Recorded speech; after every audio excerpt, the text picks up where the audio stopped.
आज Doubtnut app download करें। Doubtnut पर अपने सभी गणित, रसायन विज्ञान, भौतिक विज्ञान और जीव विज्ञान के डाउट्स का करो सफाया। बस प्रश्न की फोटो खींचो, एक ही प्रश्न को क्रॉप करो और तुरंत वीडियो सोल्यूशन पाओ। अभी डाउनलोड करें। हेलो स्टूडेंट्स, प्रश्न है एक दूसरे से 30 सेंटीमीटर पर स्थित दो लंबे धारावाही समांतर तारों में विपरीत दिशा में 10 एम्पीयर धारा प्रवाहित हो रही है, तो किसी तार से उनके बीच में 10 सेंटीमीटर दूरी पर स्थित बिंदु पर चुंबकीय क्षेत्र होगी। ऑप्शन ए है 1 × 10⁻⁵ टेस्ला, ऑप्शन बी है 6 × 10⁻⁵ टेस्ला, ऑप्शन सी है 1.5 × 10⁻⁵ टेस्ला, ऑप्शन डी है 3 × 10⁻⁵ टेस्ला। तो मान लिया जाए यहाँ से यह दो क्या है, लंबे धारावाही चालक तार है, ठीक है, तथा ये एक दूसरे के क्या है, समांतर है।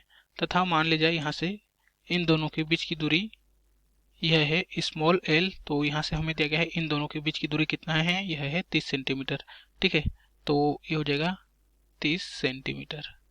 तथा हमें प्रश्न में बोला गया है कि दोनों तारों में विपरीत दिशा में 10 एम्पीयर धारा प्रवाहित हो रही है। मान लीजिए इसमें 10 एम्पीयर की धारा प्रवाहित हो रही है, ठीक है, तो इसमें इसके विपरीत दिशा में 10 एम्पीयर की धारा प्रवाहित हो गई, कुछ इस प्रकार से, ठीक है। तो हमें बोला गया है कि किसी तार से उनके बीच में 10 सेंटीमीटर दूरी पर स्थित, ठीक है, तो मान लिया जाए इस तार से 10 सेंटीमीटर की दूरी पर स्थित यह कोई बिंदु है, ठीक है। तो इस बिंदु पर हमें बताना है चुंबकीय क्षेत्र कितना होगा इन दोनों चालक तार के द्वारा, ठीक है। तो मान लीजिए इस चालक तार के कारण इस बिंदु पर चुंबकीय क्षेत्र यह है B1, ठीक है, तथा मान लीजिए यहाँ से इस तार के कारण इस बिंदु पर चुंबकीय क्षेत्र यह है B2, ठीक है। तो यहाँ से इस बिंदु पर हमारा परिणामी चुंबकीय क्षेत्र कितना हो जाएगा, ये हो जाएगा B = हो जाएगा B1 + B2, ठीक है। तो यहाँ से यहाँ तक की बीच की दूरी कितना है, यह है हमारा 10 सेंटीमीटर, ठीक है। तो यहाँ से यहाँ तक के बीच की दूरी कितना होगा, यहाँ से यहाँ तक के बीच की दूरी यह होगा 20 सेंटीमीटर, क्योंकि यहाँ से यहाँ तक की जो दूरी है वह है 30 सेंटीमीटर, ठीक है। तो हम जानते हैं कि मान लिया जाए यह एक चालक तार है, ठीक है, क्या है, एक चालक तार है, तथा मान लिया जाए इससे r दूरी पर एक बिंदु P है जिस पर हमें चुंबकीय क्षेत्र ज्ञात करना है, ठीक है। तो इस बिंदु पर जो हमारा चुंबकीय क्षेत्र होता है B = होता है, ये होता है μ0/, होता है 4π × ये होता है 2I/, ये होता है R, ठीक है, यदि इसमें बहने वाली धारा का वैल्यू यह है I, ठीक है। तो यहाँ से B1 का वैल्यू कितना हो जाएगा, B1 क्या है, इस चालक तार के कारण इस बिंदु पर हमारा यह है चुंबकीय क्षेत्र, तो B1 = हो जाएगा, ये हो जाएगा μ0/4π × इसमें बहने वाली धारा का वैल्यू कितना है, यह है 10 एम्पियर, तो हो जाएगा 2 × 10 यहाँ से यहाँ तक के बीच की दूरी कितना है, यह है 10 सेंटीमीटर। तो इसको मीटर में लिखेंगे तो कितना हो जाएगा, यह हो जाएगा 10 × 10⁻², ठीक है। तो यहाँ से इसको आगे सोल्व करेंगे तो कितना हो जाएगा, यहाँ से ये हो जाएगा μ0 को लिख सकते हैं, ये हो जाएगा 4π × 10⁻⁷ ये हो जाएगा 4π × यहाँ से हो जाएगा 10 क्या हो गया, कैंसिल हो गया, ठीक है। तो यहाँ से हो जाएगा 2/10⁻², तो यहाँ से 4π और यहाँ से 4π क्या हो गया, कैंसिल, ठीक है। तो यहाँ से ये कटेगा तो यहाँ कितना बचेगा, यहाँ बचेगा 10⁻⁵। तो यहाँ से B1 = कितना हो जाएगा, B1 = ये हो जाएगा 2 × 10⁻⁵ टेस्ला, ठीक है।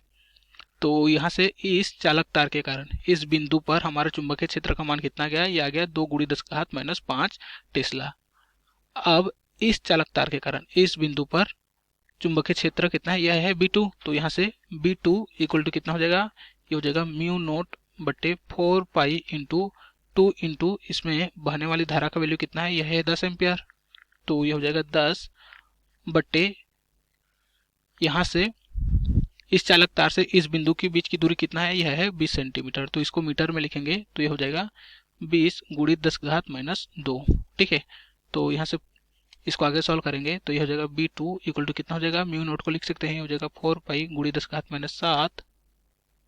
10⁻⁷, कितना हो जाएगा, यहाँ से ये हो जाएगा 4π × यहाँ से यह 10 कटेगा तो यहाँ कितना बचेगा, यहाँ बचेगा 2, और यहाँ से यह 2 कटेगा तो यहाँ बचेगा 1, ठीक है।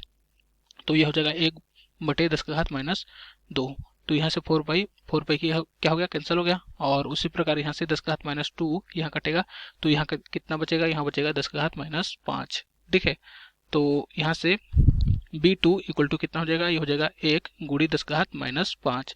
ठीक है, तो यहाँ से इस बिंदु पर हमारा परिणामी चुंबकीय क्षेत्र का मान कितना हो जाएगा, ये हो जाएगा B equal to B1 plus B2।